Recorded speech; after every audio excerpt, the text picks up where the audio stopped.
ایک prime minister Imran Khan کا بیان ہے، میں پروگرام کے آغاز میں چاہوں گا کہ پہلے وہ سنواؤں، اس کو ریلیٹ کر کے آگے چلیں گے، کیونکہ پاکستان کی جو امریکہ کے ساتھ فرنٹ لائن ایلائی کی ایک حیثیت ہے، جہاد افغانستان کے دنوں میں بھی ہم اس کے اتحادی تھے اور 9/11 کے واقعات کے بعد بھی ہم اس کے اتحادی ہیں۔ ہم اس کے اتحادی بن کر اپنے ملک کے اندر ایک آگ اور خون کا کھیل جو تھا وہ تو آ گیا، کبھی کلاشنکوف آ گئی جہاد افغانستان کے دنوں میں، اب وار آن ٹیرر کے بعد خود کش حملے ہمارے گھروں میں آ گئے جو نہیں آنے چاہیے تھے، لیکن ہمیشہ ہمیں شک کی نگاہ سے دیکھا گیا۔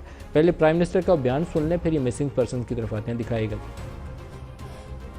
وہ ملک جو سب سے بڑا کولیٹرل ڈیمیج تھا افغانستان کی جنگ میں امریکہ کے ساتھ شرکت کرنے کی، اسی کے اوپر سارا نزلہ گر گیا کہ وہ اس لیے نہیں کامیاب ہوئے کیونکہ پاکستان کی وجہ سے وہ کامیاب نہیں ہوئے۔ غلطیاں ساری وہ کر رہے تھے اور وہ سارا اسکیپ گوٹ پاکستان بن رہا تھا۔ ہمارا بڑا بلیک پیریڈ تھا، ہمارے لیے بڑی ہیوملیشن تھی کہ ہم ساتھ بھی دے رہے ہیں، ہم اپنے آپ کو ایلائی بھی کہہ رہے ہیں، وہ ایلائی ہمیں بومبنگ بھی کر رہے ہیں، ہمارے لوگ بھی مر رہے ہیں، پھر بلیم بھی ہمیں کر رہے ہیں اور کہہ رہے ہیں ہم آپ کو ایڈ دے رہے ہیں، اور وہ ایڈ منسکیول تھی جو کہ نقصان ہوا اس ملک کو۔ اگر وہاں پروٹریکٹڈ سول وار ہو جاتی ہے افغانستان میں تو وہ سارا مجھے نظر آ رہا تھا جو ان کے میڈیا میں بھی کہ سارا بلیم پاکستان کے اوپر آنا تھا۔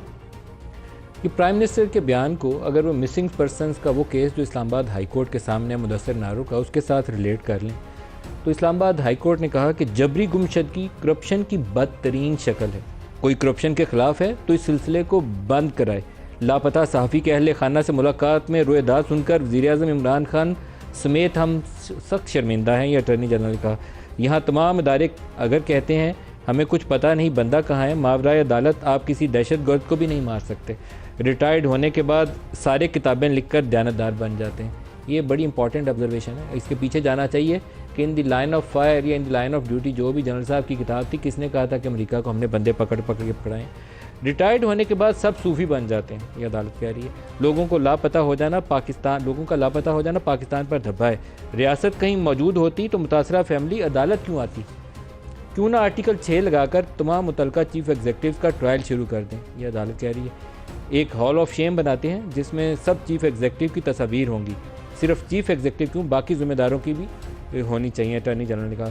حتمی ذمہ داری چیف ایگزیکٹو کی ہوتی ہے، کسی کو تو ذمہ دار ٹھہرائیں گے، چیف جسٹس کہہ رہے ہیں۔ 10 لاکھ لوگ سڑکوں پر نکلیں تو لاپتہ ہونے کا سلسلہ رک جائے گا، اٹارنی جنرل صاحب۔ اٹارنی جنرل صاحب عام طور پر ایگزیکٹو یہ کام کرتی ہے کہ ان مسائل کا لوگوں کا تحفظ، جان و مال کا یقینی بناتی ہے۔ اگر کسی کے ساتھ ظلم اور ناانصافی ہو تو اس کا حل دیتی ہے۔ اگر اٹارنی جنرل یہ کہیں گے کہ لوگ سڑکوں پر آ جائیں تو پھر عدالت کا نظام، چیف ایگزیکٹو، پارلیمنٹ، ان کا فنکشن فوت نہیں ہو جاتا۔ میرے لیے بہت بڑا یہ آبزرویشن، ان کا یہ جو سٹیٹمنٹ تھا، مجھے بڑا افسوس ہوا اس سٹیٹمنٹ کے اوپر، کیونکہ لوگوں کو کہہ رہے ہیں 10 لاکھ نکلو، اس کا مطلب ہے پارلیمنٹ کچھ نہیں کر سکتی، عدالت ہماری لا انفورسمنٹ ایجنسیز وہ کچھ نہیں کر سکتی، اس لیے لوگ سڑکوں پر آ جائیں، پھر وہ اسٹریٹ جسٹس کا نظام اس لیے رائج ہوتا ہے۔ اٹارنی جنرل صاحب معاونت کریں، بتائیں آرٹیکل 6 کے تحت فیصلہ دے دیتے ہیں، فیصلہ عدالت دے دے تو بہت بڑی خدمت ہوگی اس قوم کی۔